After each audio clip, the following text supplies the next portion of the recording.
நம்ம வாழ்க்கை பாதையில் எவ்வளவோ மர்மங்கள் நிறைஞ்சிருக்கு. அது என்னன்னு தெரிஞ்சுக்க வரைக்கும் நம்ம மனசில் நிம்மதியே இருக்காது.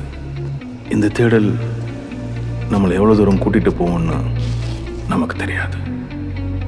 பட் இந்த தேடல் என்னை இந்த இடத்துக்கு கூட்டிகிட்டு வரும்னு நான் நினச்சி கூட பார்த்ததில்லை. நிறைய தடைகள், எதிர்ப்புகள், இதெல்லாம் தாண்டி இன்னைக்கு ஒரு விஷயத்தை நான் சொல்ல போகிறேன். டிபார்ட்மெண்ட்டுக்காக இந்த கேஸை நான் சால்வ் பண்ணுறதை தாண்டி பர்சனலி இந்த கேஸில் என்ன மர்மங்கள் இருக்குன்னு நான் தெரிஞ்சுக்க ஆசைப்பட்டேன். அப்போ தான் இதுலேருந்து எனக்கு நிறைய மர்மங்களும் ரகசியங்களும் திருப்பங்களும் எனக்கு தெரிய வந்தது.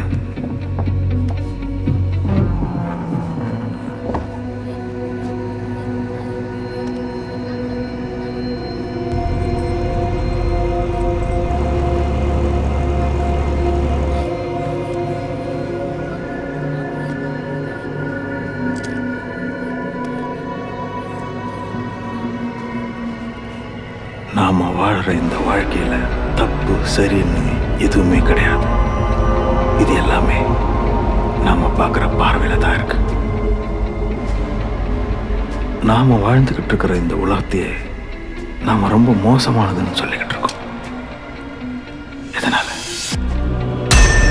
இங்க நிறைய கெட்டவங்க நிறைஞ்சிருக்கிறதுனாலயா? இல்ல, நடக்கிறது தப்புன்னு தெரிஞ்சோம் கண்டுக்காம போய்கிட்டு இருக்கான் பாரு, அவனால தான் இந்த உலகம் மோசமாக போய்கிட்டு இருக்கு. இருட்டை தாண்டி நிச்சயமா ஒரு வெளிச்சம் இருக்கு. இன்னைக்கு நாங்க அந்த இருட்டை எதிர்த்து போராடிக்கிட்டு இருக்கிறோம். நாளைக்கு நிச்சயமா ஒரு வெளிச்சம் வருங்கிற ஒரு நம்பிக்கையில்.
உங்க மேல எவ்வளவு நம்பிக்கை வச்சேன் ஃபாதர். எதுக்காக நீங்க இதெல்லாம் பண்றீங்கன்னு எனக்கு முக்கியம் இல்லை. ஆனா ஒண்ணு மட்டும் நல்லா ஞாபகம் வச்சுக்கோங்க, அந்த பொண்ணோட தயவுனால தான் நீங்க இன்னும் உயிரோட இருக்கீங்க. இல்லைன்னா என்ன பண்ணுவீங்க? கொன்னுடுவீங்களா?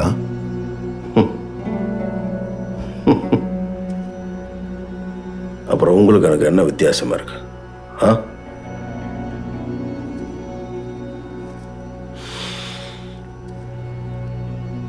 யார் அவன்? நான் உள்ள வரும்போது உங்களை மாதிரியே ஒருத்தன் வெளியே போனானே, யார் அது? ஏதாவது பேசி என்ன திசை திருப்ப பார்க்காதீங்க. அது என்னோட தம்பி செபாஸ்டியன். ஐ அம் டொனால்ட். நாங்க 2 பேரும் ரெட்ட பிறவிங்க.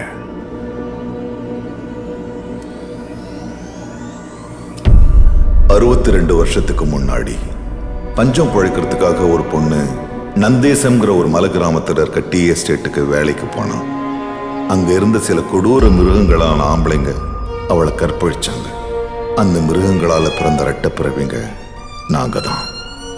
எங்களை பெத்தவ நாங்க எப்படி இருக்கோம், என்ன ஆக போறோம்னு தெரியாமலேயே செத்து போயிட்டாங்க. ஆசிரமத்துல தான் வளர்ந்தோம். அப்போ ஒரு குழந்தை பாக்கியம் இல்லாத அப்பா அம்மா எங்களை தத்தெடுத்துக்கிட்டாங்க. எங்க வளர்ப்பு அம்மா எங்களை சொந்த பிள்ளையாவே பார்த்தாங்க. ஆனா எங்களை வளர்த்த அப்பா அப்படி பார்க்கல. சொந்தமா புள்ள பெத்துக்க முடியலன்ற கோபத்துல எங்களை ரொம்ப வெறுத்தாரு. கொஞ்ச நாள்ல இதெல்லாம் மாறிடும்னு நினைச்சோம். ஆனா அவரோட உண்மையான முகம் கொஞ்சம் கொஞ்சமா தெரிய வந்துச்சு. ராத்திரி நேரத்துல எங்களோட தலைமுடி நெகம் இதெல்லாம் வச்சு மர்மமான பூஜைங்க செஞ்சாரு. அவர் சாத்தான் வழிபாட்டுல ஈடுபட்டு இருந்தாருன்னு அப்போ எங்களுக்கு தெரியல. நந்தேச ஜனங்க தெற்குல இருக்கிற காட்டுப்பகுதிக்குள்ள முன்னோர்களால சபிக்கப்பட்ட சாத்தானோட வளர்ப்பு பிராணியா சொல்லப்படுற ஒரு மிருகம் இருக்கத்தான் நம்பினாங்க.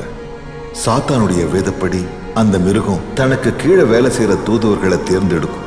அப்படி அது சொல்றத செஞ்சுட்டா நமக்கு என்ன வேணாலும் அது சாத்தியமாக்கி கொடுக்கும்னு இந்த ஊர் மக்கள் பலகாலமா நம்பினாங்க. அப்படி எங்க அப்பா அதோட தூதுவனா ஆகணும்னு எங்க 2 பேர்ல ஒருத்தரை பலி கொடுக்க முடிவு பண்ணாரு. ஒரு ராத்திரி திடீர்னு எங்க அப்பா காட்டுக்குள்ள ஒரு ஓநாயால தாக்கப்பட்டார்னு செபாஸ்டியனுக்கு செய்தி வந்துச்சு. அந்த காட்டுக்குள்ள அவர் தாக்கப்பட்டதா சொன்ன இடம் அந்த சாத்தான் வாழ்ற இடம். அங்கதான் பலி கொடுக்கறதுக்கான உயிரினங்களை கட்டி வைப்பாங்க. அந்த மிருகம் அந்த உயிர்களை கொதறி தின்னு ஒரு எறும்பு கூட மிஞ்சாது. செபாஸ்டியன் போன போது எங்க அப்பா அங்க இல்ல. அவன் வீடு திரும்ப மாட்டான்னு நான் நினைச்சேன். எங்க அப்பாவோட ஆசைப்படி அவன்தான் பலியாக போறான்னு நினைச்சேன்.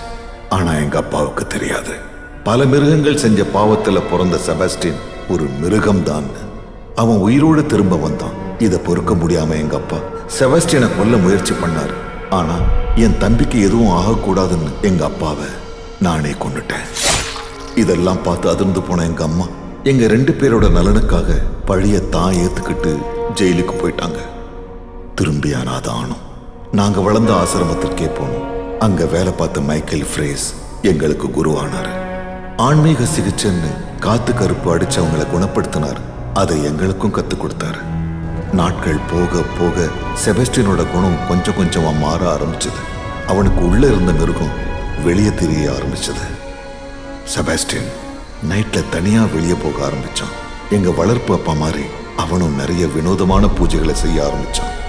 இதை பத்தி தெரிஞ்ச உடனே மைக்கேல் அவனை கடுமையா தண்டிச்சாரு. ஆனா அவன் மாறல. திரும்ப திரும்ப அவன் சாத்தான் சடங்குகளை பண்ண ஆரம்பிச்சான். எங்க குரு மைக்கேல் குணப்படுத்த முடியாதவங்களை கூட செபாஸ்டியன் குணப்படுத்தினான். மைக்கேலுக்கு அப்பதான் புரிஞ்சது செபாஸ்டியன் சாத்தானோட தூதுவன்னு. அவனை வளர விடக்கூடாதுன்னு மைக்கேல் செபாஸ்டியனை கொல்ல பார்த்தாரு. ஆனா அதுக்கு பதிலா வேற ஒண்ணு நடந்துச்சு.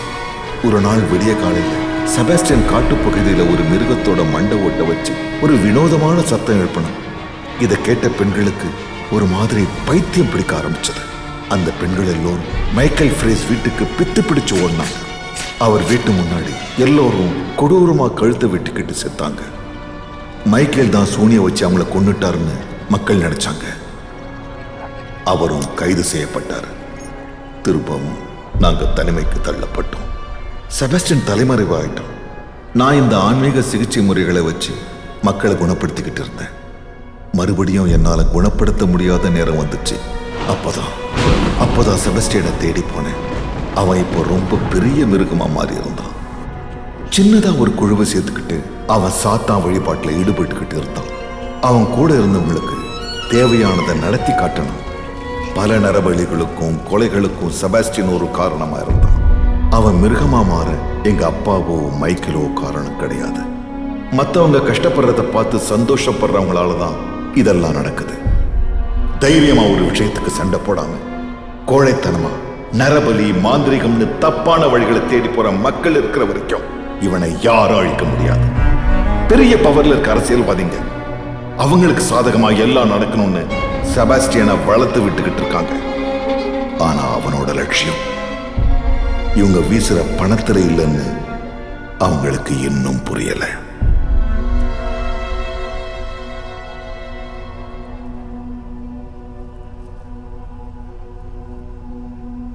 இப்ப ஜானிஸ் எங்க இருக்கா? ஏன் அவளை செபாஸ்டியன் கடத்தி வச்சிருக்கான்? ஒரு குறிப்பிட்ட மியூட்டேஷன் உள்ள பொண்ணை தான் பலி கொடுக்க முடியும். ஜானிஸ் அந்த மியூட்டேஷன். இன்னைக்கு ராத்திரி அவன் பலி கொடுக்க போறான். நான் அவன்கிட்ட எவ்வளவோ சொல்லிட்டேன். He doesn't listen to me. இதனால ஒரு பெரிய வாக்குவாதமே ஏற்பட்டுச்சு. அவனோட காணிக்கைக்கு நான் ஒரு பெரிய தடையா வந்து நிப்பேன்னு நினைச்சு செபாஸ்டியன் என்னை இங்க ஹவுஸ் அரெஸ்ட் பண்ணி வச்சுட்டான். அவன் என்ன மாதிரியே வேஷம் போட்டுக்கிட்டு தான் தான் டொனால்டுன்னு எல்லார்கிட்டையும் பேசிக்கிட்டு இருந்தான், இன்க்ளூடிங் யூ மிஸ்டர் ஹம்சா. அப்புறம் ஒரு முக்கியமான விஷயம், இந்த ராத்திரிக்கு அப்புறம் செபாஸ்டியன் உயிரோடு இருந்தா அது அனிதாவுக்கு ரொம்ப ரொம்ப ஆபத்து. அதை ஞாபகம் வச்சுக்கோங்க. அனிதாவை நான் காப்பாத்துறேன். நான் சொன்ன இடத்துக்கு அனிதாவை கூட்டிட்டு வந்துருங்க. Trust me, I am the only help you have now.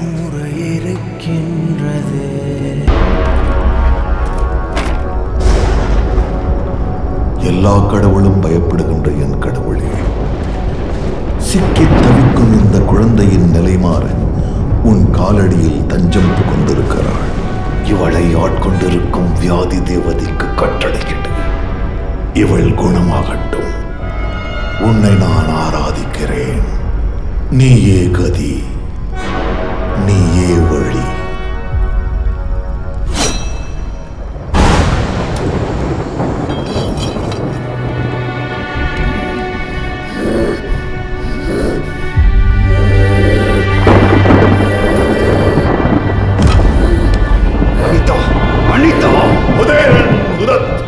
என் இதயத்தின் இதயமே, பலவீனமான இந்த குழந்தையின் மனதை உன் அன்பால் வருள். வலி மறையட்டும், கவலை கரையட்டும். வலியும் கவலையும் கரைய கரைய பலம் அவள் தோளில் சேரட்டும். இந்த சுகமான பாரத்தை சுமக்க அவள் தயாராகட்டும். இந்த குழந்தையை உன் மடி மீது கிடத்துகிறேன். ஈஷா, ஈஷா, இதை ஒன்னும் ஆகாது நான் சொல்றேன்.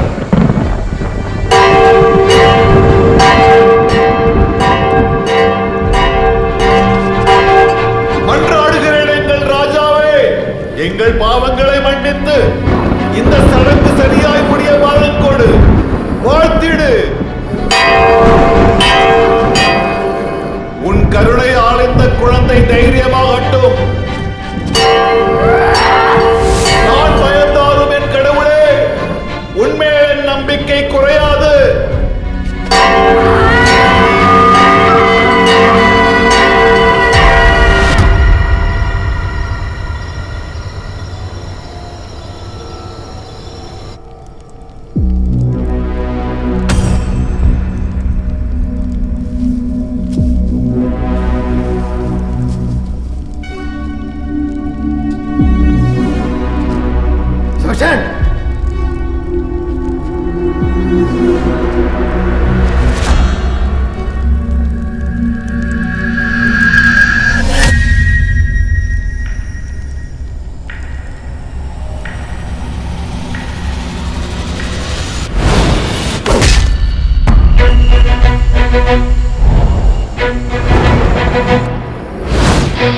கோடான கோடி பெயர்களை கொண்ட என் கடவுளின் ஆணை, இந்த குழந்தையை அலைகழிக்கும் தீய சக்திகளே, துர்தேவதைகளே, மூடா விழிகளே, நாற்றங்களே, அகன்று ஓடிவிடுங்கள். குழந்தை குழந்தையாயிருக்கட்டும். அனிதா, அனிதா!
மரணம் எந்த பிரச்சனைக்கும் தீர்வு தராதுன்னா அப்போ வாழ்க்கை தீர்வு தந்துருமா?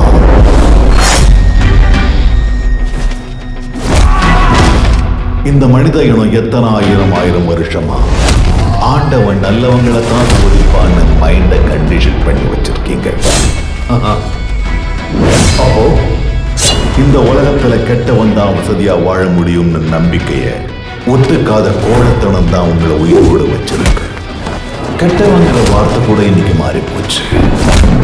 கெட்டவனுக்கு கெட்டவன் தான் இன்னைக்கு அதிகாரத்தை கையில வச்சிருக்கான்.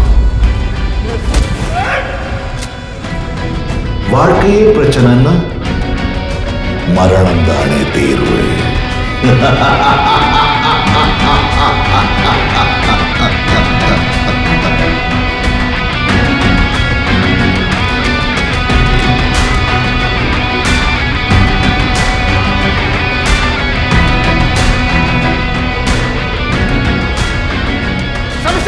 Sebastian! Hey! Sebastian!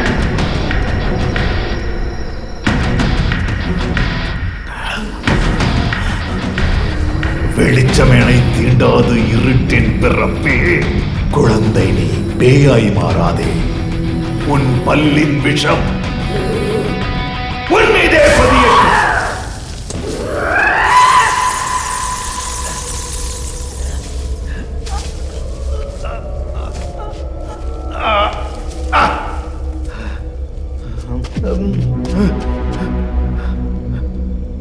Sebastian! Sebastian! Hey! Sebastian!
Anita!